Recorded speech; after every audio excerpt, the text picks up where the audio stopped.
আসল তথ্যটা জেনে নিন। আপনাদের কাছে যদি খবর থাকে লন্ডনে মমতা বন্দ্যোপাধ্যায় একা গিয়েছিলেন, তাহলে সে খবর ভুল।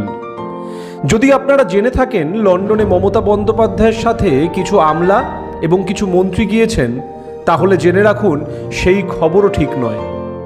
আসল তথ্যটা হলো মমতা বন্দ্যোপাধ্যায়ের সাথে গিয়েছে বাংলার প্রায় 3 কোটি মায়েদের স্বপ্ন, যারা আপনাদের বাড়িতে জোগাড়ে কাজ করে, সবজি নিয়ে বাজারে বসে, যাদের ভাষা বা যাদের শব্দের উচ্চারণ আপনাদের কাছে ব্যঙ্গের কারণ হয়ে দাঁড়ায়, যারা লক্ষ্মীর ভাণ্ডার পায় বলে তাদেরকে ভিখিরির সাথে তুলনা করা যায়। আমার সেই ভিখিরি মায়েদের স্বপ্ন গিয়েছে মমতা বন্দ্যোপাধ্যায়ের সাথে। মমতা বন্দ্যোপাধ্যায়ের সাথে গিয়েছে 1 কোটির উপরে কন্যাশ্রী পাওয়া আমার বোনেদের প্রত্যয়, যারা আজ আপনার ইংলিশ মিডিয়ামে পড়া মেয়েদের সাথে কাঁধে কাঁধ মিলিয়ে উচ্চশিক্ষা গ্রহণ করছে। শুধু এরা একা নয়, আরও কারা গিয়েছেন জানেন? মমতা বন্দ্যোপাধ্যায়ের সাথে গিয়েছে প্রতিটা দিনমজুর, রিক্সা চালক, প্রতিটা দরিদ্র মানুষের অঙ্গীকার।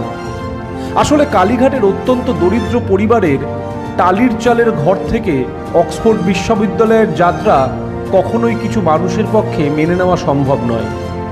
যারা সারাদিন ধরে মুখে সিগারেট নিয়ে মার্কস, লেনিন, চে গুয়েভারার নাম ভাঙিয়ে কলকাতার রাস্তায় ভিয়েতনামের জন্য মিছিল বার করেন, সেই রকম ব্রাহ্মণ্যবাদে বিশ্বাসী একদল লোকের পক্ষে একজন নিম্নবিত্ত পরিবারের মহিলার কাছে হেরে যাওয়া তা মেনে নেওয়া কষ্টকর।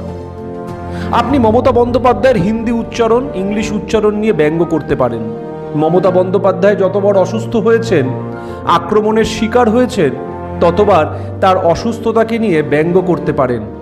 কিন্তু যা অস্বীকার করতে পারবেন না তা হলো আপনারা মেনে নিতে পারছেন না আপনাদের মতন আতেল সম্প্রদায়ের মানুষের সামনে আজ গ্রামগঞ্জ মফস্বল থেকে এক ঝাঁক নতুন মানুষ এসে আপনাদের চোখে চোখ রেখে কথা বলছে। আপনারা মেনে নিতে পারছেন না যখন আপনারা কোনো সরকারি পরিষেবা নিতে বিভিন্ন কাউন্সিলর বা পঞ্চায়েত অফিসে যাচ্ছেন, গিয়ে দেখছেন আপনার বাড়িতে কাজ করতো যে মানুষটা, তার ছেলে বা মেয়ে প্রশাসকের চেয়ারে বসে আছে, সেটা আপনার জাত্যাভিমানে লাগছে। আপনাদেরকে শুধু একটা কথাই বলতে চাই, সময় বদলেছে, আপনারাও বদলান। ঠান্ডা ঘরে বসে ফেসবুকের দেওয়ালে নয়, মাটির মানুষের সাথে মিশে রাজনীতির কাজ করুন। আর যদি না পারেন তাহলে ডাক্তার দেখান, সুস্থ থাকুন। আপনাদের সকলের মঙ্গল হোক।